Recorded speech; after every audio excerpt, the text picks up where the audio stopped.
ओम शांति। आज हमें कर्मों की तरफ से बहुत सारी चुनौतियों का सामना करना पड़ रहा है। कर्म मेरे हैं तो भाग्य भी मेरा होगा। अब जैसा मैं कर्म करूँगा वैसा ही भाग्य बनता जाएगा। तो अगर हम देखें कि कर्मों की अगर एक गुत्थी को देखें तो अगर सुलझाना चाहें तो हम सुलझा सकते हैं।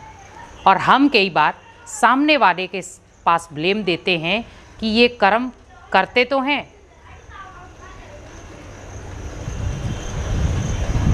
क्योंकि कर्म करने से पहले हम सोचते नहीं हैं। लेकिन जब भाग्य की बात आती है तो हम कहते हैं कि ये कैसा मेरा भाग्य बना। आप एक चीज़ को हमेशा नज़रअंदाज कर जाते हैं, वो है कर्म। क्योंकि अगर आपके अच्छे कर्म होंगे तो आपका भाग्य भी अच्छा होगा। आपके कर्म गलत हैं तो आपका भाग्य भी गलत लिखा जाएगा। और कोई भी व्यक्ति ये नहीं चाहता कि मेरा कर्म मेरे भाग्य को गलत ठहराए, क्योंकि जो आप कर्म लिखेंगे वही कर्म भाग्य बन जाएगा। जैसे आप किताब में जो भी चीज़ लिखते हैं, कॉपी में जो भी चीज़ लिखते हैं वो छप जाती है। अब आपने उसको पेन से लिखा है तो आपको कागज़ को मिटाना होगा, फाड़ना होगा, क्योंकि ऐसे तो वो मिटने वाला है नहीं। हाँ, आपने पेंसिल से लिखा है तो आप उसको फिर भी मिटा सकते हैं। तो वैसे ही आप सोचें कि कर्म अगर एक बार आपने कर लिया तो वैसे ही सोचें कि कर्म आपने एक बार कर लिया तो उसका रिटर्न भी आपको भाग्य के रूप में मिलेगा। अब आपने किया है बुरा कर्म, भाग्य कैसा होगा? बुरा। आपने कर्म किया लेकिन दूसरों को चोट पहुंचाने वाला कर्म किया तो भाग्य भी कैसा होगा? चोट खाने वाला। और फिर हम कई बार कहते हैं कि ये भाग्य कैसा है मेरा। जब कर्म मेरे थे, भाग्य मेरा है, तो फिर हम दुखी क्यों? क्योंकि हमें दूसरों का भाग्य तो मिला नहीं, स्वयं का ही भाग्य मिला है। तो जब मुझे स्वयं का ही भाग्य मिला तो फिर मैं दूसरों की उपेक्षा क्यों रखूं? मैंने जैसा बीज बोया था मुझे वैसा ही फल मिला। अगर मैं बीज बोने से पहले सोच लेता कि मैं जो बीज बो रहा हूं वो बीज अच्छा नहीं है, क्योंकि अगर मैं ये बीज बोऊंगा तो वो बीज जो है वो जब अंकुरित होगा तो वो खराब होगा। तो वैसे ही सोचें कि जो बीज मैंने बोया है वो वैसा ही अगर मुझे फल चाहिए तो उसके लिए मुझे क्या ध्यान रखना होगा कि पहले मुझे बीज देखना है कि वो बीज कैसा है। कर्म है बीज और भाग्य है उसका फल। अब आप जैसा बीज बोएंगे आपको वैसा ही फल मिलेगा। अब बीज बोया है आपने आम का और आप सोचें कि फल मुझे आ जाए सेब, नहीं आ सकता।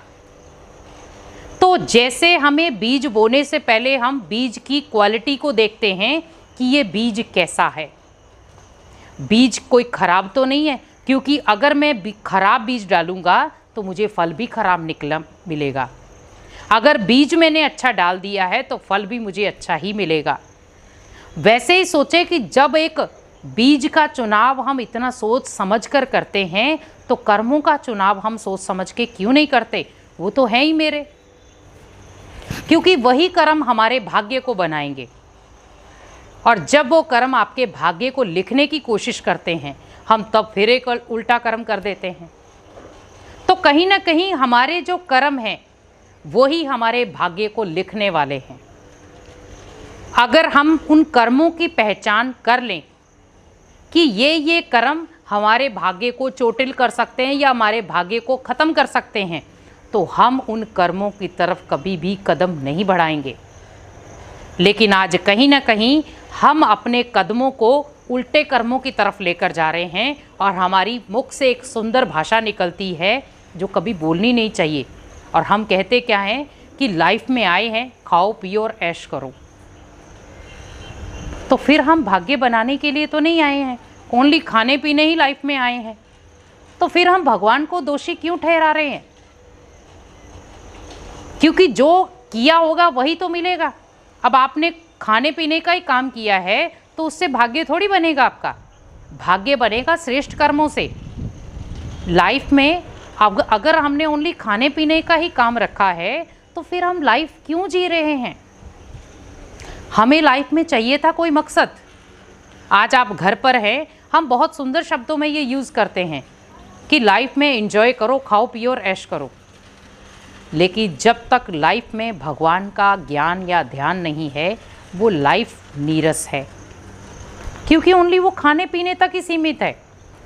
आप देखेंगे कि अगर आप भोजन सब्जी बाहर से लेकर आए हैं और बिना पकाए ही आप उस सब्जी को खा ले, क्या आपको टेस्ट आ जाएगा? कभी भी नहीं।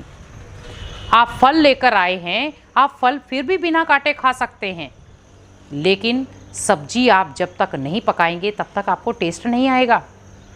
अब आप एक तरफ देखें कि आपने एक ज़मीन ली है जहाँ पर आपको बीज बोना है। अब आप सोचें कि मैं उसमें बीज डालूं नहीं, लेकिन मेरे को फल मिल जाए, कैसे होगा?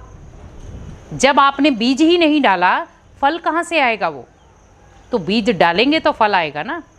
वैसे ही अगर हम अच्छे कर्म करेंगे तभी तो हमें भाग्य मिलेगा, तभी तो भाग्य हमारा चमकेगा। अब हमें अगर इन अपने भाग्य को बनाना है तो कर्म भी क्या करने हैं? सबको खुशियाँ दें, सबको सुख दें, संकल्पों की धारा को समझें। कई बार हम कहते हैं कि हम किसी के साथ बुरा नहीं करते, किसी के लिए बुरा नहीं कहते, लेकिन बुरा सोचते हैं। तो ओनली बस हम कर्मों में नहीं आ रहे, सोच में तो आ ही रहे हैं ना। तो जब सामने वाले के लिए हमारे संकल्प नेगेटिव हैं, तो आप सोच सकते हैं हमारा भाग्य भी नेगेटिव ही बनेगा, क्योंकि आपने सामने वाले की ज़मीन को खराब किया है। जैसे मान लो सपोज आपने अपनी ज़मीन में बहुत मेहनत के साथ आपने बीज बो दिया है, और बीज बोने के बाद तो वैसे ही एक किसान जब इतनी मेहनत करता है कि वो बीज को अंकुरित कर पाए और अच्छे तरीके से उसकी फसल हो, वैसे ही हमें अगर अपने कर्मों पर अटेंशन दे दे तभी हम भगवान के मददगार बन सकते हैं। आज भगवान पूरी सृष्टि को बदलने की कोशिश कर रहा है, लेकिन हम अगर स्वयं को ही बदलना शुरू हो जाएं तो शायद उसके साथ हम मददगार भी बन सकते हैं।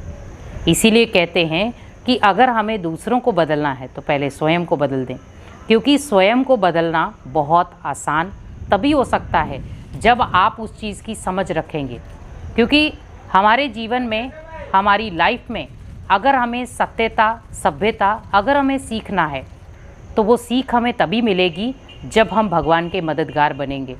और मददगार का अनुभव हमें तभी होगा जब हमारे जीवन में बहुत सारी चुनौतियाँ आएंगी, क्योंकि जीवन में बहुत सारी चुनौतियाँ जब आती हैं तो उन चुनौतियों का सामना हम बहुत स्मूथली कर सकते हैं, और वो तभी होगा जब हम अपनी लाइफ के हर प्रॉब्लम को भगवान को सुनाएंगे। कई बार हम सामने वाले व्यक्ति के साथ ही लड़ना शुरू हो जाते हैं कि ये मेरी प्रॉब्लम, जीवन में हमेशा ये प्रॉब्लम लाता है। कोई भी व्यक्ति आपके जीवन में प्रॉब्लम नहीं लाता, हमारे जीवन में प्रॉब्लम हम स्वयं लाते हैं। इसीलिए आपने हमेशा देखा होगा कि अगर किसान ये सोच ले कि मेरी धरनी को बंजर बनाने वाला ही बारिश है, तो वो ब्लेम नहीं दे सकता बारिश को, क्योंकि जब ओवरलोड बरसात होती है तो भी हम ब्लेम देते, नहीं होती है तो भी देते। तो ऐसे ही सोचे कि हमें किसी को ब्लेम देने की ज़रूरत नहीं है। अगर हम स्वयं को ही समझ जाएं अच्छे तरीके से तो हमारा जीवन भी खुशनुमा और हमारी लाइफ भी खुशनुमा बनना शुरू हो जाएगी। क्योंकि इसीलिए भगवान भी मदद उसी की करता है जो वो हमेशा अपने मदद के दोनों हाथ अनेक आत्माओं की शक्ति को बढ़ाने के लिए लगाते हैं। और जब दोनों हाथ मदद के आप सामने वाले के लिए बढ़ाएंगे तो ऑटोमेटिक आप सोच सकते हैं कि भगवान की 1000 भुजाएं भी आपकी मदद के लिए उठेंगी। इसीलिए हमेशा याद रखें कि आप जब दूसरों की मदद करेंगे तो भगवान आपकी मदद करने के लिए बंध जाएगा। लेकिन मदद आपको बस ये ध्यान रखना है कि भगवान की मदद है निस्वार्थ, तो आपको भी जब सामने वाले की मदद करनी है तो वो निस्वार्थ भावना के साथ ही मदद करनी है, तब जाकर के आपको उसका मदद का अनुभव होगा। ओम शांति।